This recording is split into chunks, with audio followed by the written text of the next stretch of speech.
Hi, everyone. Good morning. For those of you joining us from the US, I know it's pretty late in the evening, so thanks for making the time. My name is Misbah Naqvi. I am super excited to be moderating today's chat around the Vietnam-Pakistan corridor. Looking forward to learning a lot about Vietnam. I have very cursory knowledge about the country and especially startup ecosystem, so really excited about our guest today. A little bit of background about me. I am a co-founder and general partner at I2I Ventures. We are an early stage fund. We invest in seed stage and pre-seed stage tech companies focused on Pakistan, on the Pakistan market. And along with my partner, Kulsoom Lakhani, we've kind of come from the space, from the ecosystem for the last decade or so, and are now investors in this market. So I'll be sharing a little bit about my experience in the Pakistan market as we go along. I'm really excited to be here today, and we have a great panel of people that are actually practicing in Vietnam. Big thank you to the Park Launch team, Ali Fahad and the Park Launch team, as well as Overseas Vietnam, which is co-hosting and organizing this session today. I think let's get started. I'd love for each of you to introduce yourselves. Maybe we can start with Valerie. Valerie, would love to hear a bit about yourself, your background. What do you do? And maybe a little bit about what you're seeing in Vietnam right now. And I'll get into specifics a little later. Awesome. Thank you so much for inviting me to the event. This is the first time I get to hear something from Pakistan. So really excited, but a bit about myself. I'm Valerie, founding partner of Ansible Ventures. I started the fund last year in 2022, but have the idea of launching this fund about 2 years ago, because I was spending a lot of time in tech investing in venture capital. So the last 3 years, I was in, I work for Ventura, which is an early stage VC based in Jakarta, Indonesia. I was taking care and single-handedly build the presence for Ventura in Vietnam.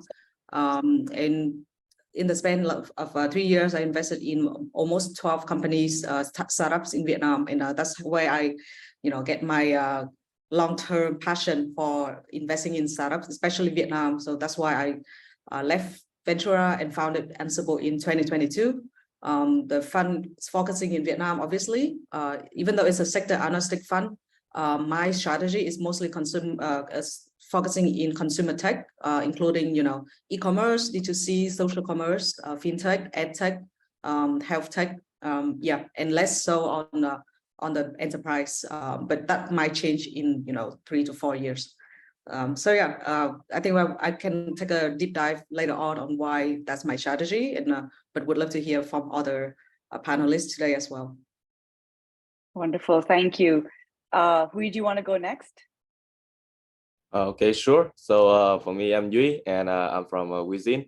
So we are a data intelligence solution that we support the startup and investor to connect together. And I have been working with Within for 2 years as an investment officer.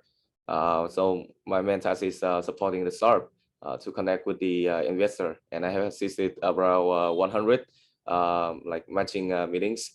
And during that time, I have also met some Pakistan startups. So it's really exciting me to join the discussion today. Hopefully I can know more about Pakistan startup ecosystem also. Because I see the spirit is the same for the startup in Pakistan as well in Vietnam. We are in emerging markets. Really exciting to be here. Wonderful, thank you. And yes, we'll get a little bit into a bit of that. And Jonas is next. Jonas is a friend, but also, as far as I know, the universe of an investor that I know, where the Venn diagram of Vietnam and Pakistan actually overlap. So over to you, Jonas. Would love to hear about your Vietnam as well as Pakistan connection. Ironically, you're not from either country, but tell us a little bit more about yourself. Yeah, thanks, Mizpah and Ali also for putting this event together. Like you said, I believe I'm probably one of the very few weird people who actually is active in both markets. A little bit about myself: moved to Southeast Asia about 50 years ago.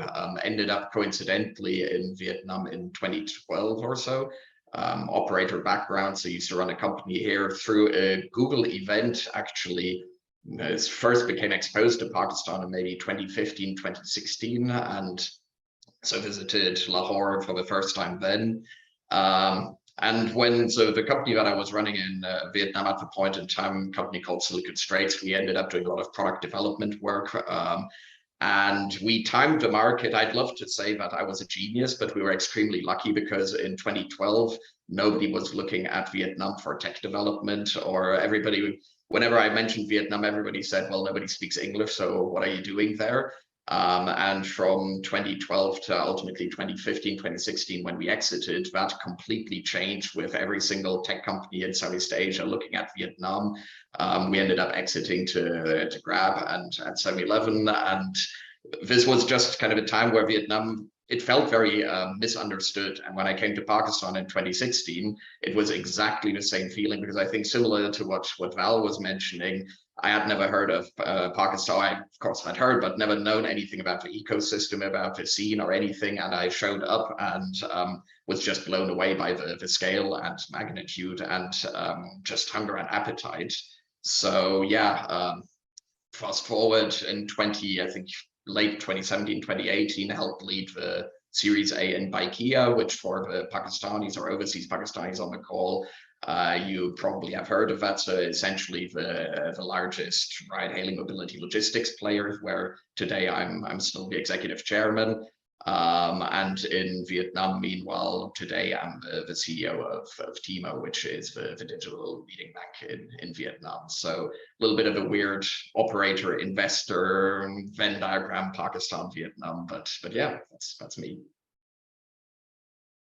It's great. I think it's great that, and it just speaks to what Rui's point was about the similarities of some of these markets, and would love to get a little bit into that also. So let's take a step back and start by framing Vietnam for those that have joined, via the Park Launch community. We may not be aware of what's happening in Vietnam. A little bit of research that I did in my crash course, I got a sense that there are thousands, close to 4,000 startups potentially in the country, around 40 or so local funds. Population obviously is close to 100 million, and that in the last couple of years, over $2 billion potentially has been raised by startups in Vietnam, a lot of which has been funded by local funds or Southeast Asian funds that have Vietnam presence. So what if to set the tone in terms of the backdrop of what's happening in Vietnam, what has been the evolution of the ecosystem?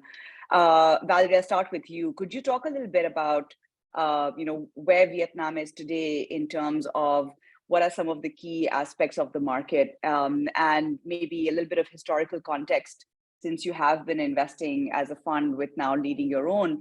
What has been a bit of the historical context in terms of the evolution of the Vietnam market?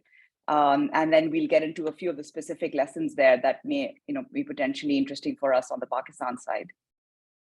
Yeah. So if we look at the digital evolution in Vietnam, we can technically say that Vietnam is entering the third wave, or arguably the second wave, depending on how you look at the timing. But internet really entered Vietnam in 1997. So that's when we first have access to internet.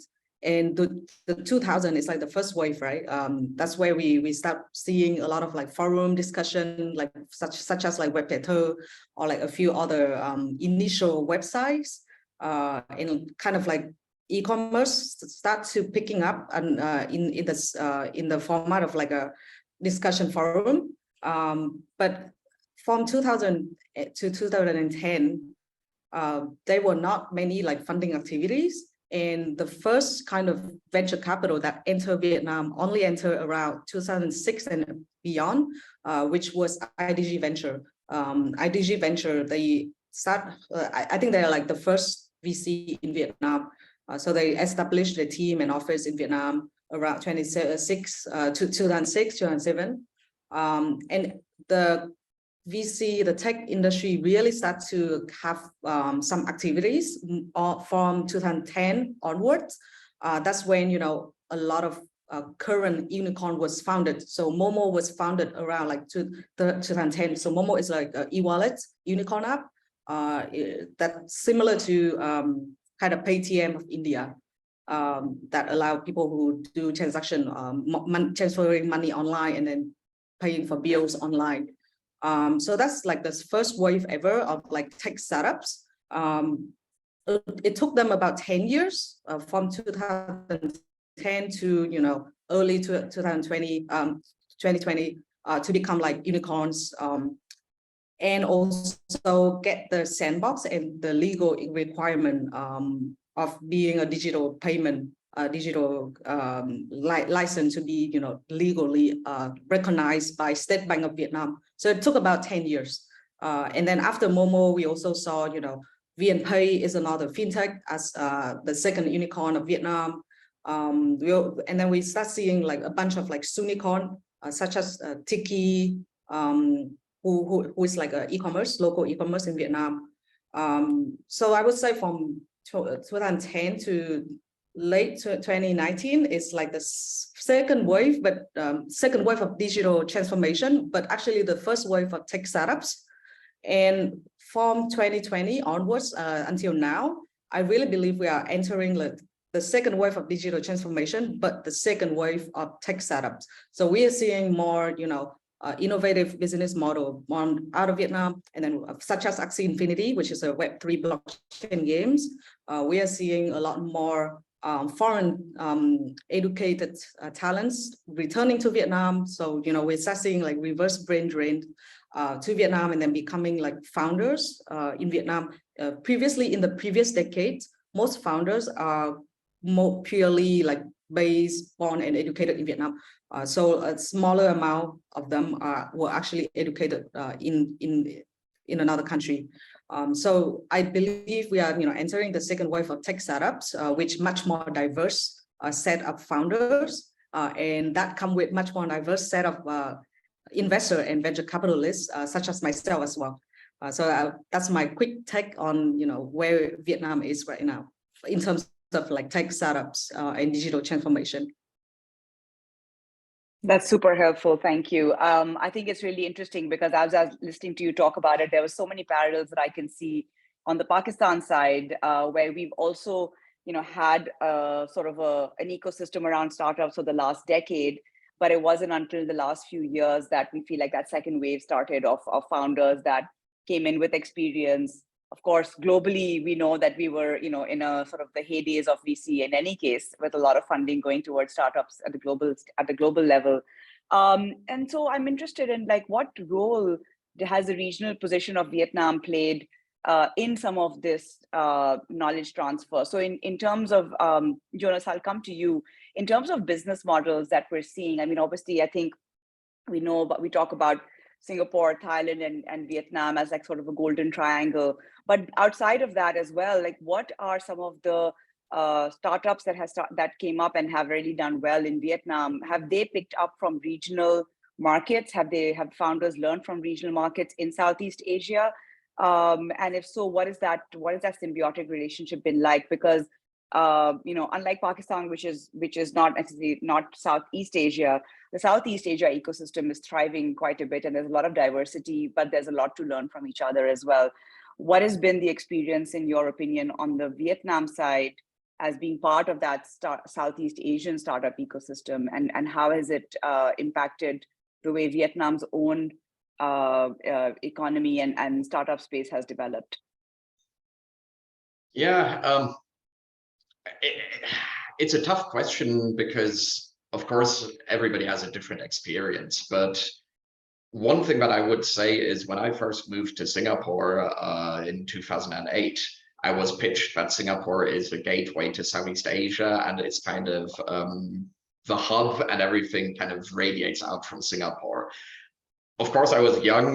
Maybe back then it already was a lie, and it was just what they were telling me. But at least today, I definitely don't think that this statement is true anymore. I actually rather see each of these ecosystems developing by themselves, whether it is Vietnam, whether it is Indonesia, whether it is Thailand, whether it is Malaysia, Philippines, because all of them are growth stories and there is so much domestic opportunity.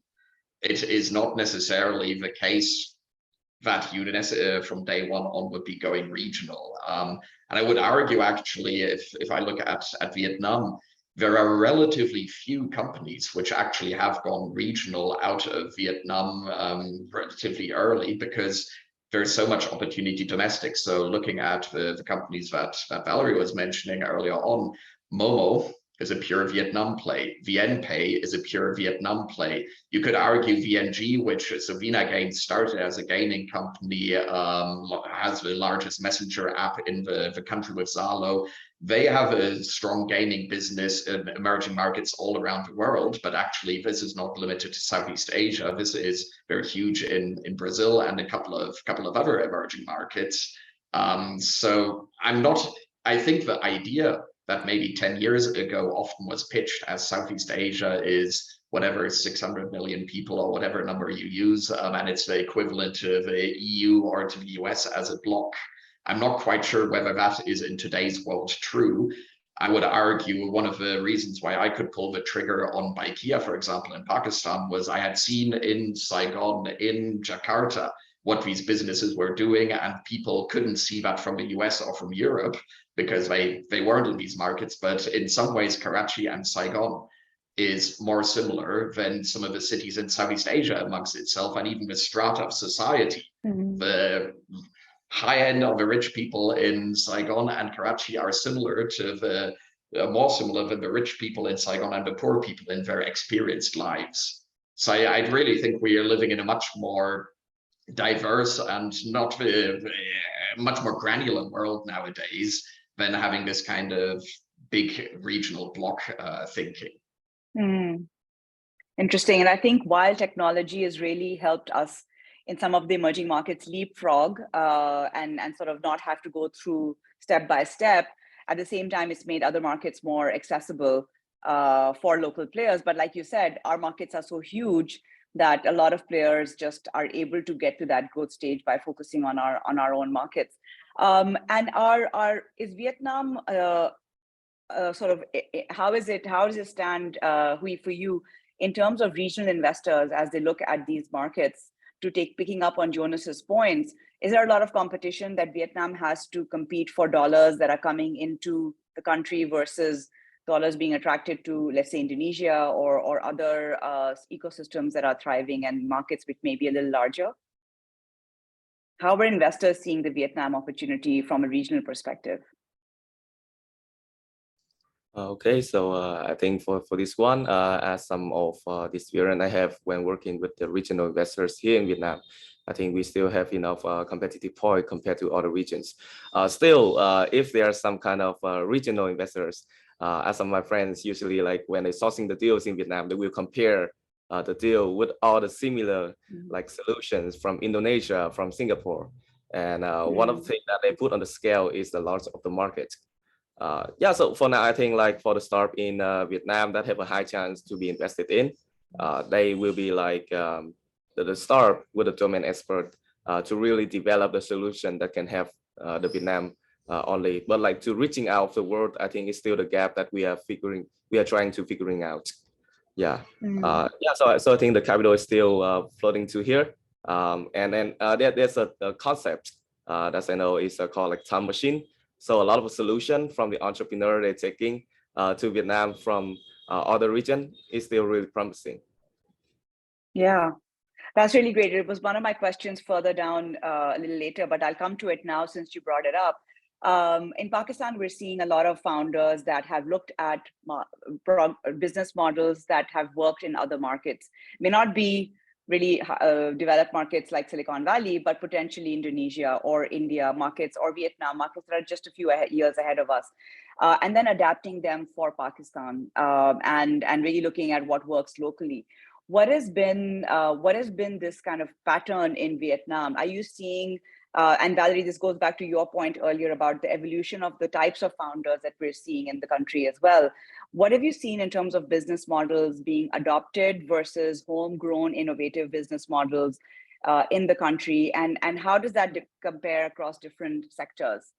So Valerie, start with you, and then Jonas will come to you on that same question.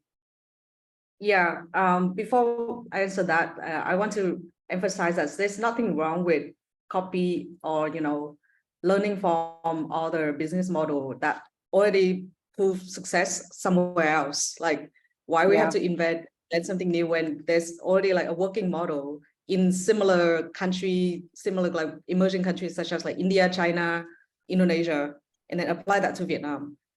So I don't think it's necessary to like we have to invent new business model. Like I really welcome startups to learn from the mistakes and also the success of like prior startups that prove themselves in other emerging markets that are quite similar to Vietnam already, especially China, India, and Indonesia.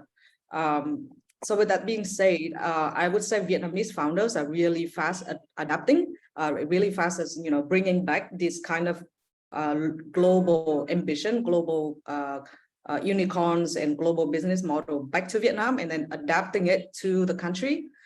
So whether it's FMCG, B2B marketplace, or payment gateway, or buy now pay later, health tech. You can see all of that in Vietnam right now. And I think the second point of your question is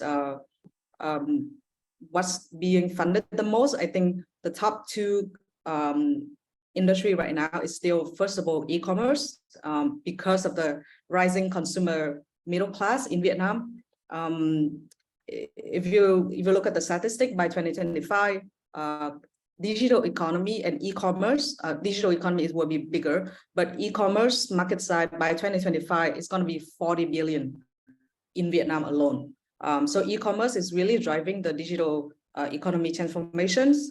And the second largest industry and sector is fintech, especially consumer fintech, and then after going hand to hand with MSMEs and SME fintechs, because every time you make a transaction online, you also make a transaction in fintech. So like whether it's like payments or money transfer, right? So fintech and e-commerce go really hands in hand.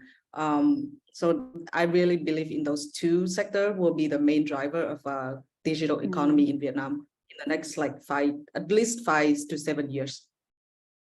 Yeah, no, that's great. I will dig into that a little bit more. Jonas, any thoughts on business models before we come back to the sector point that Valerie made in the second part of her answer? Yeah, so I've got a funny story maybe to share as an example of Vietnamese entrepreneurialism. As I was mentioning, we actually used to work very closely with 7-Eleven, and for the US folks on the call, 7-Eleven obviously is a huge old brand in the US, but the first store only opened in Vietnam actually in 2017 on the 30th of June. And I was at the store opening, so we built all tech for them. So they built a tech system from scratch because the whole hypothesis was great tech talent and it's all about information systems, modern retail. We launched this store that morning at 6 a.m. was soft opening, 8 a.m. was grand launch. That afternoon, there was a guy on Facebook selling 7-Eleven delivery. Somebody had within the same day decided, I'm going to do a quick commerce and I'm just going to be selling. And he literally had some guy show up at the store and was selling e-commerce what the store a few hours ago had just opened up as an unofficial, totally, of course, unaffiliated. But the good side of the Vietnamese ecosystem is I've never seen a country where a lot of ecosystems claim they hustle, but nobody hustles harder than Vietnam.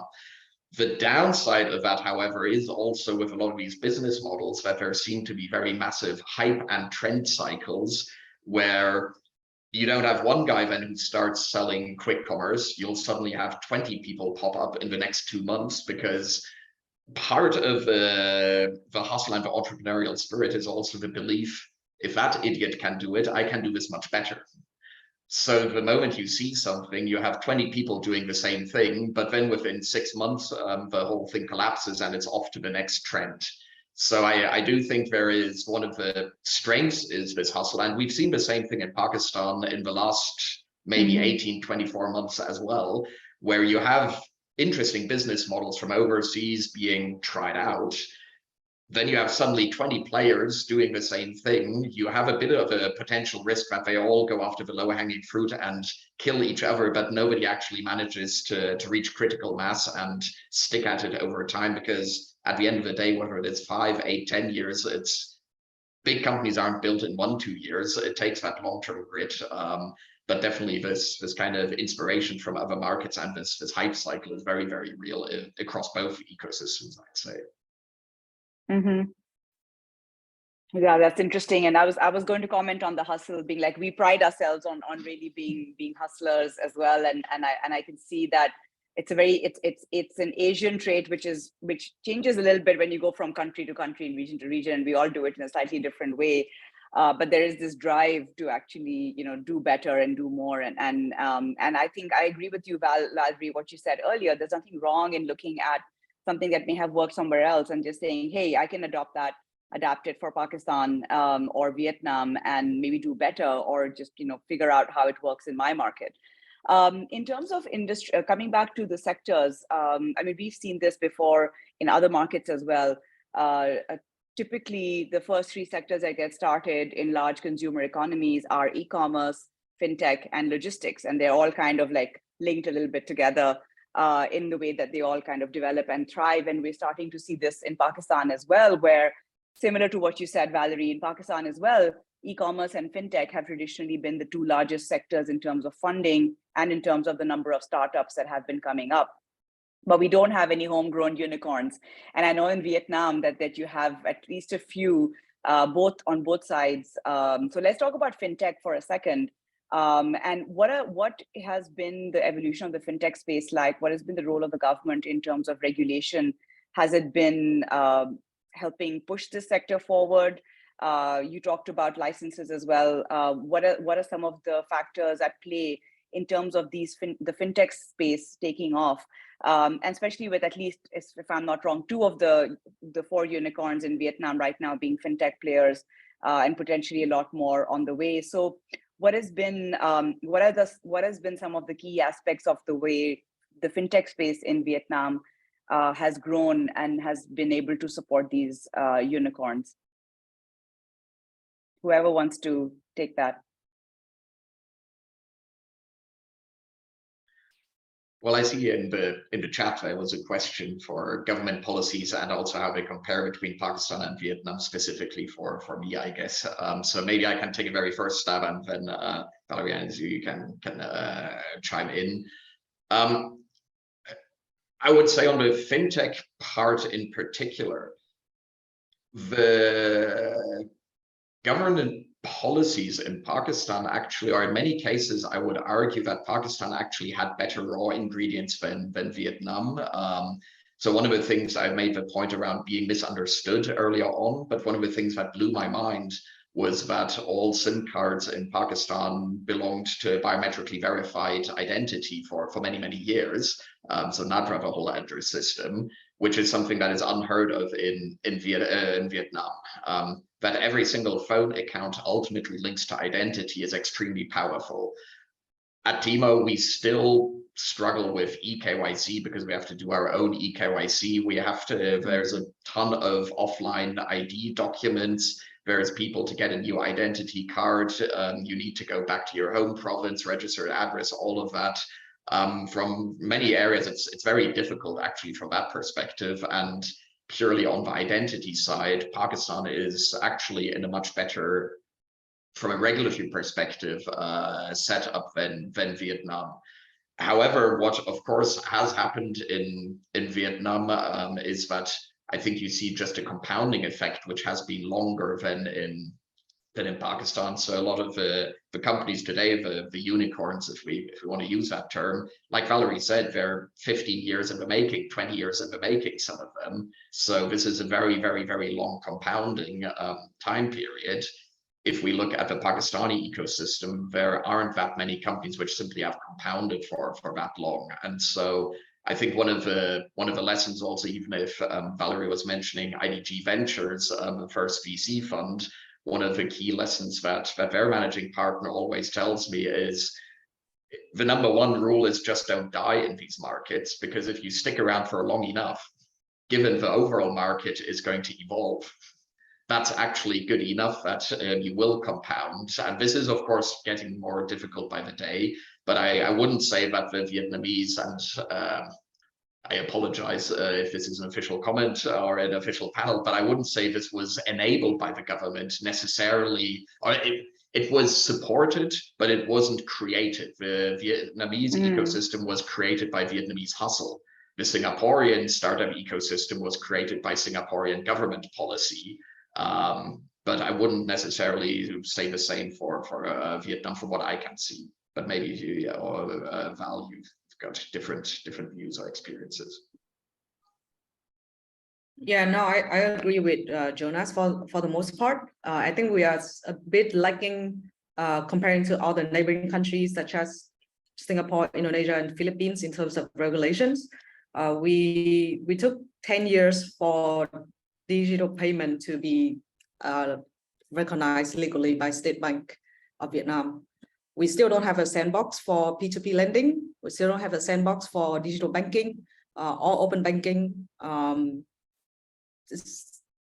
There's been like talk about like cryptocurrency becoming a legal payment options, but nothing has been done. So to be honest, the reason why fintech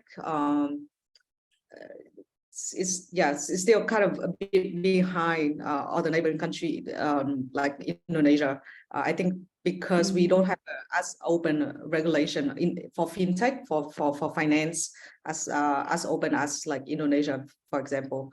And I think having more sandbox is the most important. Like it's got to be a major factor for fintech funding to pick up in Vietnam.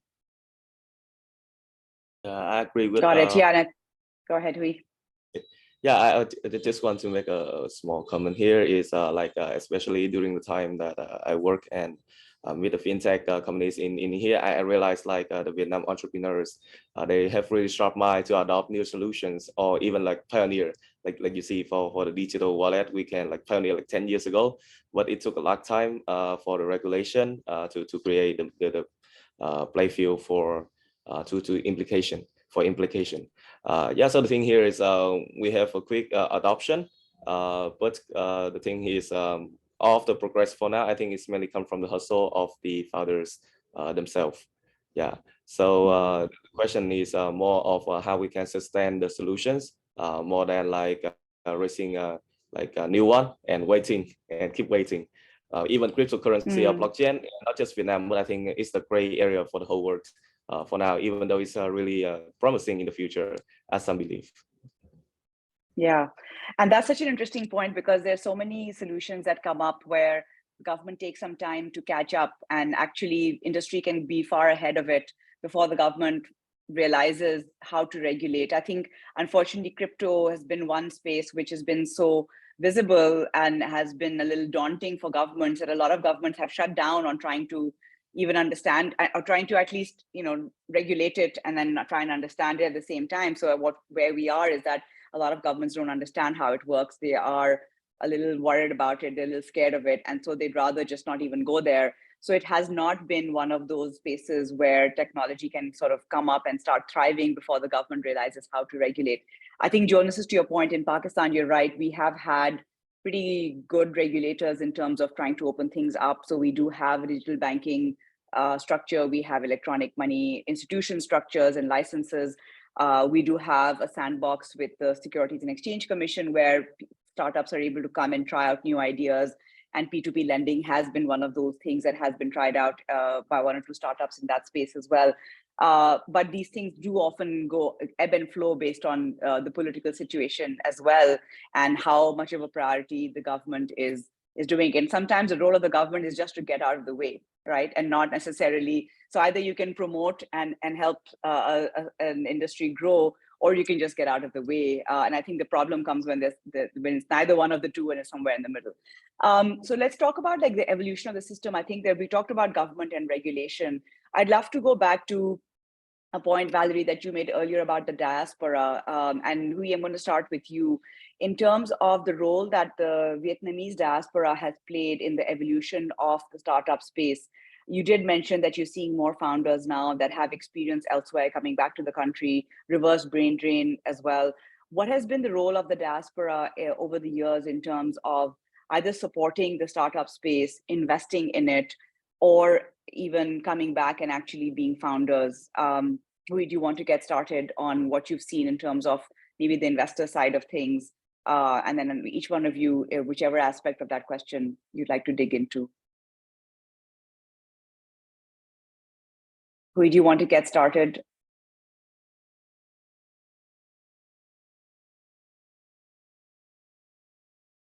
Rui? Pardon? Yeah, maybe I missed a few points. Can you ask again? Sure. I was just saying in terms of diaspora and the role that they've played in not just as founders, but also as potential investors, starting off as angels.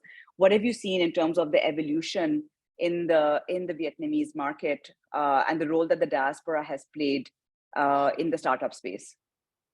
Yeah, so for the investor side, I think according to the time, one of the things that we can see is the venture capitalist is coming more and more in the Vietnam market. Yeah, but since the venture capital is coming on and the market is having more and more solutions, but the thing is we have a lot of pre-seed and seed startups. So not many startups can come to the institution route to be sourcing to Series A, Series B, and so on. Yeah, if there's any startup that can come to those routes, they will like leverage quickly. Yeah, but mainly we still have a lot of startups that stuck during the seed and then pre-seed round. Like I think around for more than 3,000 years, the number of startups to be established, but just under 100 that have been invested. And for the angel side, that's also the thing that we concern a lot. Is we have a lot of angels, like inside and outside of the country. But one thing I can see in the Vietnam market for now is we don't have so many angel syndicates or like the synergy between the angels to support the startup in the pre-seed and seed round.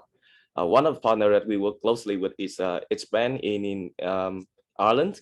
Yeah, they are a group of angels that really well structured with all the procedures of the support for the angel.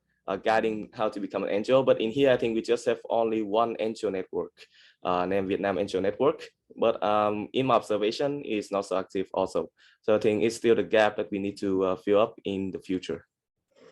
And Valerie, to supplement that, what is the family office investing space like? Are there a lot of local families that have that have wealth that are interested in supporting startups?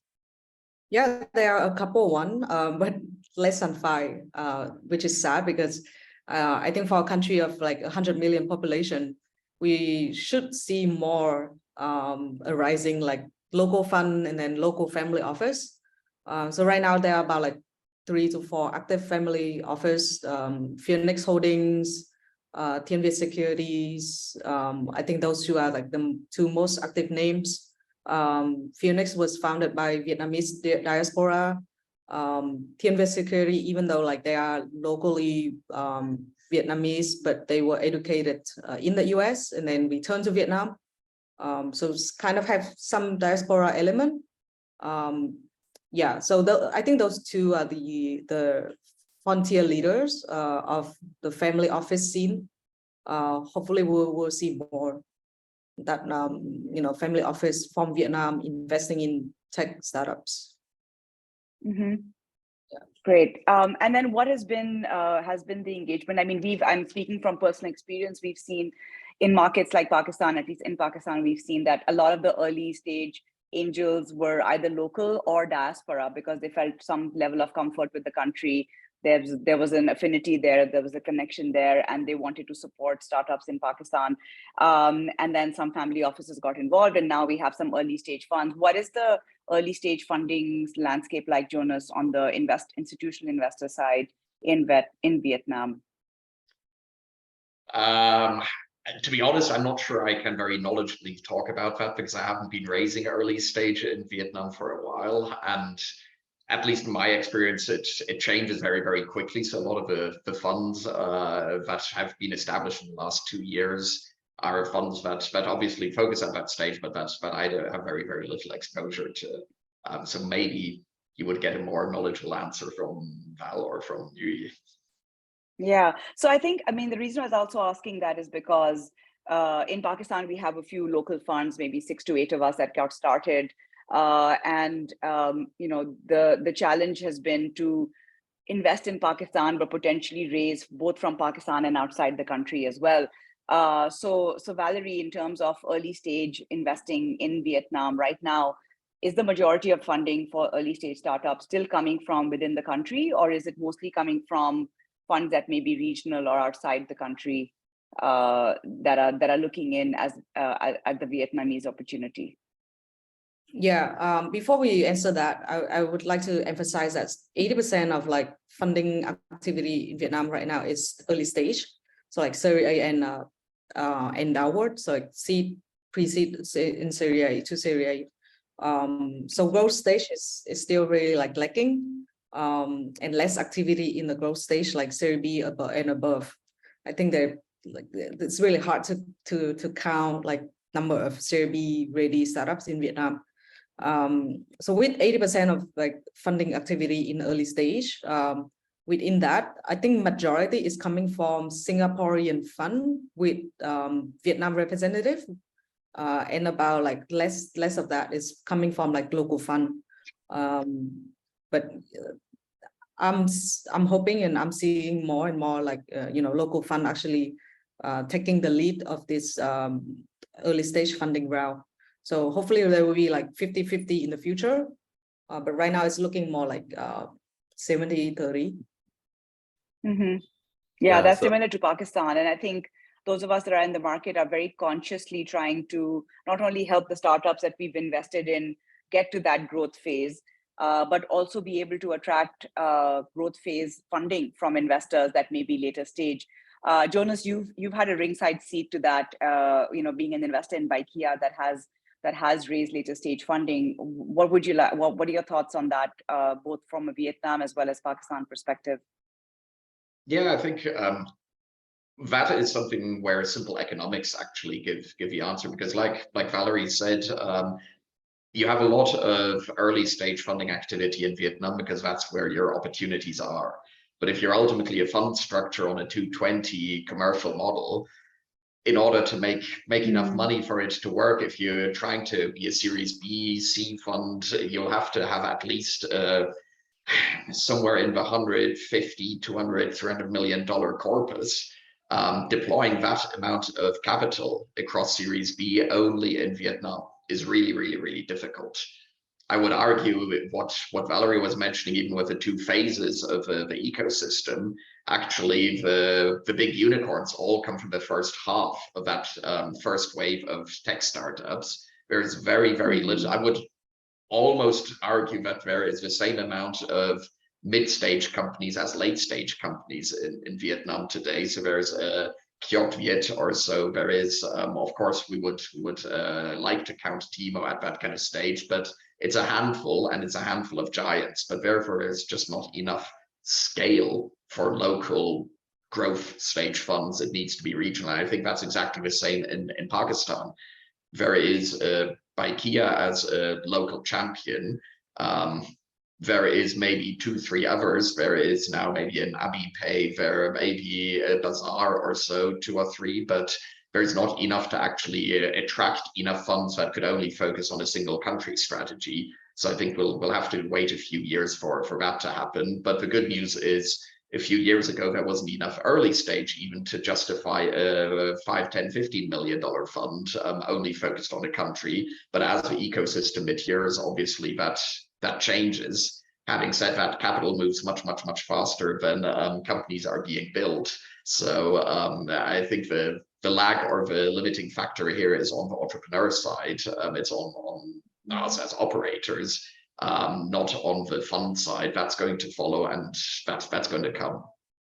And often access to capital, to your point, becomes a bit of a restricting factor as founders look to grow. But if you're building the right business model, and of course, let's not forget the backdrop of where we're talking today in terms of where the global economy is, and where local economies are struggling to a certain extent because of that impact.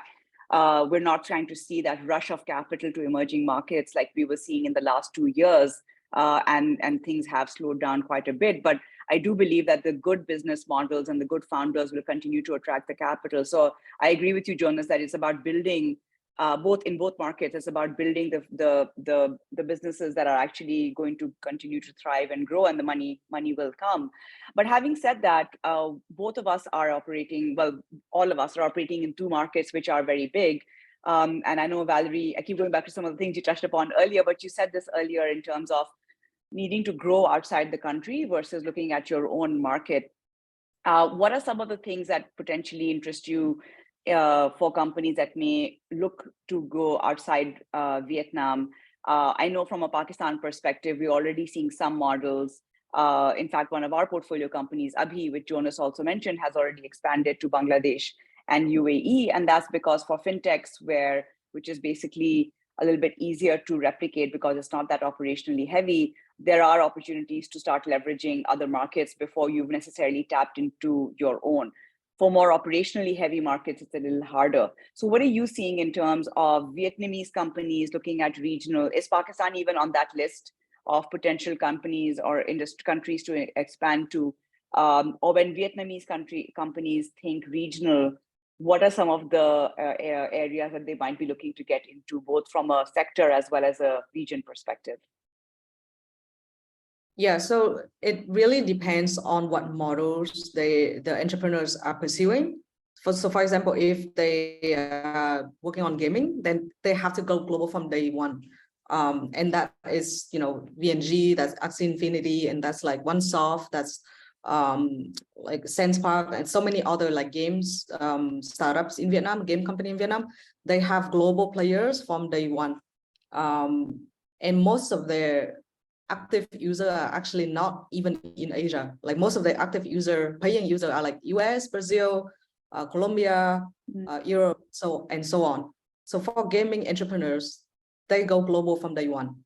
For another sector, let's say like agriculture, because Vietnam is actually a trade surplus country, what I'm telling entrepreneurs is like go global, especially for agriculture, because we are able to produce, and export this like really great agricultural products, but we don't know how to like package it, branding it better, to become like more appealing and more competitive to higher paying country like Europe or US, and that's the opportunity that startups can make an impact here. How Pakistan and Vietnam can collaborate, I think I don't understand Pakistan well enough, but we have kind of like the same capability in terms of like manufacturing, and in terms of like agriculture. Let's become best at what we do, like producing from our country and then branding it better to export to like developed country. So that's the common theme that I think both Vietnam and Pakistan can work on together. Yeah, totally. I think we also struggle when it comes to value-added products. So we may have great products, but we're not able to add value or get them out there in the way that actually can appeal to more richer customers, if I can call it that, and people that might pay more for that same great produce. Hui, do you have thoughts on that in terms of collaboration or growth of spaces outside the country?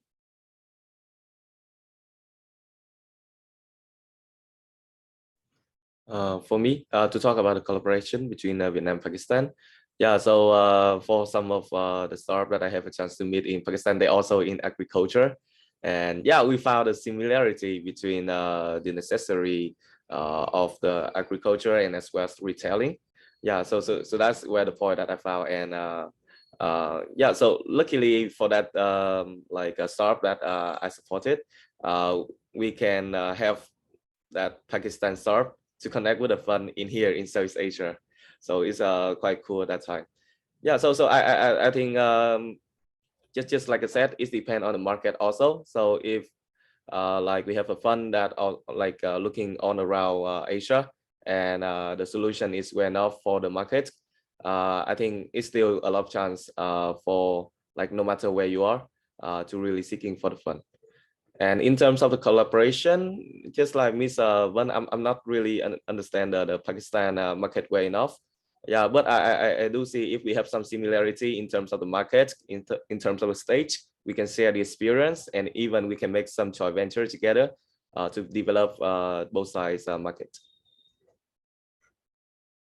Yeah, thanks. I was talking to a friend who's a fund manager in Indonesia, and I think he was making this point that the way the Indonesian market is evolving is not how Silicon Valley startups have evolved. And for us, it's more about looking at each other in Asia, in Southeast Asia, and looking at how our markets are developing, especially for us looking towards Vietnam or Indonesia, which is maybe Vietnam and us, I think, are pretty similar in terms of the trajectory, but Indonesia may be a few years ahead. India, China, where we can learn more within the Asian context about where markets have evolved to, how they have grown, and sort of going from there. For people that might want to learn more about Vietnam, are there a few resources that you suggest? And for Pakistan and people that might be in Vietnam listening in, our sister company, Investor Innovate, has an insights arm and produces research on a regular basis. There are others that are doing great work as well. There's TechShot, there's Data Darbar, that do produce data on startups, funding, etc. So I would really encourage you to have a look. What are some resources that that may be available in Vietnam for folks that might want to learn more about the market, both from a founder to founder connectivity perspective, but also potential investors that might want to invest in the country? You guys have any favorite publications, anything that you look for, any suggestions for platforms or access to data? Yeah, I would say Tech in Asia has pretty complete data and up to date, even though they cover like many markets, including Singapore, Philippines, Indonesia. So Vietnam is not like the exclusive country, but their data is really up to date. So Tech in Asia is one source that I recommend. Another source I think I can recommend is you can follow the fund here in Vietnam. I think like with the fund, like if you know what are the venture capital firms that invested in Vietnam, as well as like local incubators, you can follow their portfolio. And since then, I think you can see the trend here, as well as maybe you can know some contact points that you can contact for later.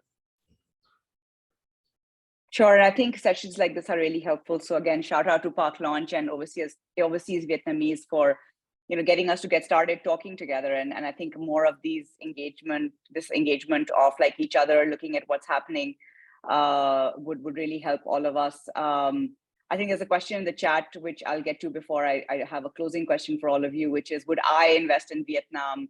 And would Dewey and Valerie invest in Pakistan? I think for us, our first fund is definitely at I2I Ventures, focused on Pakistan, and we wanted to make sure that we had Pakistan as a focus. But I think for our next fund, we definitely are looking at regional markets because we recognize the opportunity to invest directly in there. Even now, we are open to our startups expanding into other markets, like such as Vietnam, or Vietnamese startup looking to come in, who we would look to support. So we're very excited about our companies accessing other markets, other companies coming in and accessing Pakistan. But I think a pure Vietnamese startup, I think in the fund right now, we probably would not invest in it unless there was some Pakistan connection. But I think in the next fund, we definitely are open to that and would look to make investments directly in other markets as well. Should we go around and see what everybody else thinks of investing in these two markets? And Jonas, we'll come to you in the end because you already are an investor in both. So maybe Hui, if you will start with you, and then Valerie. You've already invested in Pakistan, Hui. Yeah, so it's more like supporting the Pakistan startup. Yeah, so absolutely, because like I said, we have a similar kind of base. Especially in agriculture, according to the startup that I knew. Yeah, so obviously with the expertise that we can share, the experience we can share, that would be a good point. And from the investor side, it can help a lot in due diligence time. Valerie? Yeah, for me, I like to stay focused on what I'm doing. So Vietnam only for now. I love the focus. Jonas? Well, I've obviously invested in both already, but having said that, given those investments happened 5 years ago or so, 4 or 5 years, I think back then I could do it because I didn't have a fund structure, and I do think one of the things that obviously one needs to be mindful of is as you formalize and professionalize and have fund mandates and those kind of things, obviously that on the one hand enables more capital to flow, but it also limits. And I guess my weird setup allowed me to do that way earlier. But I'd be very surprised, and sorry for being a bit of a party pooper here, but I'd be very surprised if you have a lot of funds who end up investing in the very near future across both geographies. But family offices, angels, slightly more flexible structures, I would absolutely see as very, very likely to invest across both geographies. Yeah, I agree with you. For folks that would want to reach out to you, potentially would be interested in investing with you in your companies, supporting in companies, what's the best way for people to reach out to you? How do you prefer? Is it LinkedIn? Are you active on social media? What's the best way for people to engage with you if they're interested? Send a check. Money talks. No, Yeah, LinkedIn. LinkedIn is the best. LinkedIn is the best, and I'm actually also producing my own podcast to give insights about Vietnam. But right now it's still in Vietnamese only. My plan in the future is, of course, including content in English as well. But stay tuned for that. But yeah, LinkedIn is the most convenient channel. Same for me, LinkedIn. Great. So as we wrap up, what is your outlook for Vietnam in 2023? How are you looking at this year? We're again coming in from a relatively tough year globally, but a lot of people are positive about, maybe in a few months things will start turning around the corner. Would love to end on how you're looking at this market in 2023. And for Jonas, if you have thoughts on Pakistan as well, would love to hear that. And then I'll maybe add a little bit from my side on Pakistan. Hui, should we start with you on your outlook for 23 in Vietnam? Me? Okay. Sure. Okay, so for me, when I look into 2023, I think first of all, I think we all know we are in the harsh time of financial thing for now, and I'm to be honest, I don't think it will end soon. So I think 2023 is still a tough year. Yeah, but as we especially for the entrepreneur who always in tough times, I believe we have adopted through 2022, and more solutions will come in 2023. And I can see a wave of the heating of e-commerce, retail, and especially edtech is still on the top list for now, according to the start that I have a chance to meet in Vietnam during this time. So I think it's still a leap next year. Yeah, but for the fund and investor, I think lately the trend is the due diligence longer. But I think after this time, next year, as the money is still secure there, more deals can be launched. Great. So some sectors to look out for. Valerie? Yeah, so I'm cautiously optimistic because last year Vietnam GDP grew 8.02%, which is the fastest expansion in 25 years. And I believe 2023 we will expand even faster than that, hopefully. And even though the funding environment does not get more rosy in this year, I think that Vietnamese entrepreneurs are more resilient than other markets because we are not as spoiled as other countries such as Singapore or Indonesia, where funding is more readily available. So a lot of entrepreneurs are familiar with bootstrappings, growing with limited budget, and they're not even aware of other kind of alternative growth outside of VC. So I think there, and also with like the influx of Chinese investor and also investor from Hong Kong and Taiwanese to Southeast Asia, I think the funding environment will still continue to grow. And, you know, especially with the resilience of Vietnamese founders and entrepreneurs, I'm really optimistic, cautiously, to Vietnam in 2023. Great, thank you. Jonas? Yeah, I'd repeat the quote that you hear me say 2-3 weeks ago in Karachi, that Buddha says life is struggle and we love life, so I guess we love struggle. Meaning I do expect 2023 to continue to be struggle, but it actually doesn't really matter for me as an operator that much, and as a startup also that much, because whatever happens macro, on the micro, there's still plenty of good companies being built. And in a certain way, it's actually much easier in these tough times because there's less fluff and noise. So I do think I would echo a little bit what my fellow panelists were mentioning in terms of cautiously optimistic, even though you're not going to have a craziness of 2021. But whether you want that, it's a different question. I think Pakistan maybe slightly different in terms of, at least from what I can see, the big fears personally that even 6-7 months ago of would the country go the Sri Lanka direction of a total default and total collapse. I think that corner has been turned, so I'm a lot more optimistic on the macro that way. And given that would have been a total collapse, that would have also impacted even the best companies much more dramatic. So I do think for 2023 it's going to be a slightly easier year for Pakistan than 2022 was. But again, in reality, for whatever startups, given that we're talking about creation and not really about transformation or maintenance, I think opportunity is always there, and that's what history shows us. I agree. I think, you know, we keep talking about like how downturns are the best time to build companies, and that's easier said than done. But I think the good founders will find those opportunities to continue to serve the huge populations that we have, the businesses that are thriving already in the country. I think access to capital for Pakistan, at least outside capital, will be more challenging, but I think good founders will continue to build. I think our macroeconomic situation is, you know, thanks for being optimistic, Jonas. It is still a little tight.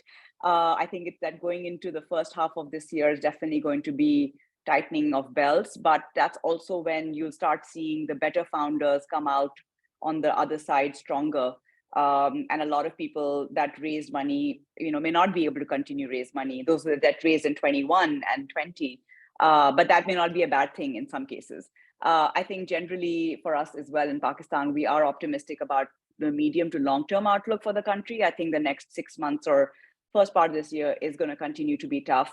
But, you know, we're resilient people, all of us, right? We've also, to your point, Valerie, we've also been building in a space of scarcity for so long that I think founders in Pakistan, and from what I hear, Vietnam as well, kind of understand how to make the most of little resources and keep going.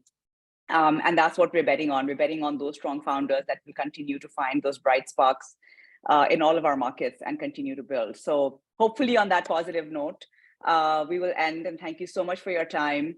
This was really interesting for me. I've learned a lot about Vietnam, and I do look forward to visiting sometime soon. And Jonas and I were having a conversation a few weeks ago when he was in Karachi about how so many Vietnamese know about Pakistan because they'd love to come for hiking, or they actually come here to come into the mountains. And I hope this session has been a little bit, you know, more informative beyond just the mountains of Pakistan and what we have to offer. Please do come for hiking and other outdoor activities, but also come and check out, you know, our startup space. And we would love to come and do the same for Vietnam. So a big thank you to Valerie, Huy, and Jonas. And again, thanks for watching, everyone, and for staying with us for all this while. Bye. Yeah, thank you. Thanks, Ms. and everybody. Yeah, thanks, guys. Bye-bye.